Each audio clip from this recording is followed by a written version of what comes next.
आप सभी को जय मसीह की। द बाइबल पोर्शन में आपका स्वागत है। हमारा आज का वचन है योएल की पुस्तक 3 अध्याय। क्योंकि सुनो, जिन दिनों में और जिस समय मैं यहूदा और यरूशलेम वासियों को बंधुआई से लौटा ले आऊंगा, उस समय मैं सब जातियों को इकट्ठी करके यहोशापात की तराई में ले जाऊंगा और वहां उनके साथ अपनी प्रजा अर्थात अपने निज भाग इस्राएल के विषय में, जिसे उन्होंने जाति जाति में तितर बितर करके मेरे देश को बांट लिया है, उनसे मुकदमा लड़ूंगा। उन्होंने तो मेरी प्रजा पर चिट्ठी डाली और एक लड़का वैश्या के बदले में दे दिया गया और एक लड़की बेचकर दाखमधु पिया है। हे सोर और सीदोन और पलिश्तीन के सब प्रदेशों, तुमको मुझसे क्या काम? क्या तुम मुझको बदला दोगे? यदि तुम मुझे बदला भी दो तो मैं शीघ्र ही तुम्हारा दिया हुआ बदला तुम्हारे ही सिर पर डाल दूंगा, क्योंकि तुमने मेरी चांदी सोना ले लिया और मेरी अच्छी और मनभावनी वस्तुएं अपने मंदिरों में ले जाकर रखी हैं। और यहूदियों और यरूशलेमियों को यूनानियों के हाथ इसलिए बेच डाला है कि वे अपने देश से दूर किए जाएं।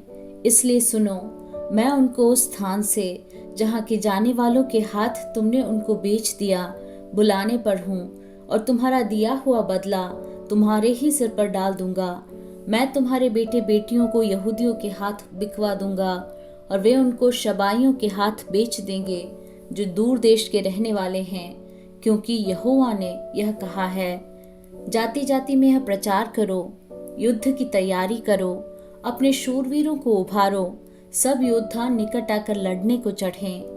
अपने अपने हल की फाल को पीट कर तलवार और अपनी अपनी हंसियां को पीट कर बर्छी बनाओ। जो बलहीन हो वह भी कहे, मैं वीर हूँ। हे चारों ओर की जाति जाति के लोगों, फुर्ती करके आओ और इकट्ठे हो जाओ। हे यहोवा, तू भी अपनी शूरवीरों को वहीं ले जा।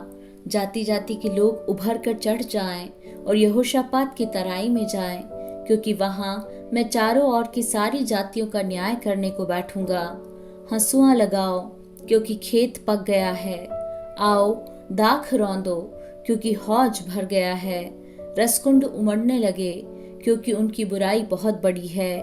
निपटारे की तराई में भीड़ की भीड़ है, क्योंकि निपटारे की तराई में यहोवा का दिन निकट है। सूर्य और चंद्रमा अपना अपना प्रकाश न देंगे और न तारे चमकेंगे। यहोवा सियोन से गरजेगा और यरूशलेम से बड़ा शब्द सुनाएगा और आकाश और पृथ्वी थरथराएंगे, परंतु यहोवा अपनी प्रजा के लिए शरण स्थान और इस्राएलियों के लिए गढ़ ठहरेगा।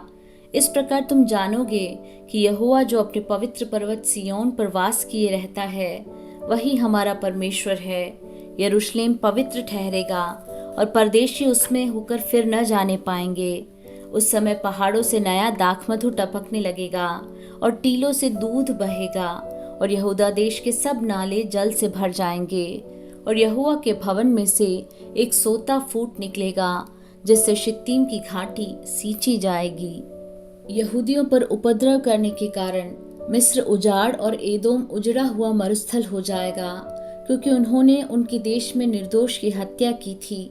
परंतु यहूदा सर्वदा और यरूशलेम पीढ़ी पीढ़ी तक बना रहेगा, क्योंकि उनका खून जो अब तक मैंने पवित्र नहीं ठहराया था, उसे अब पवित्र ठहराऊंगा, क्योंकि यहोवा सियोन में वास किए रहता है।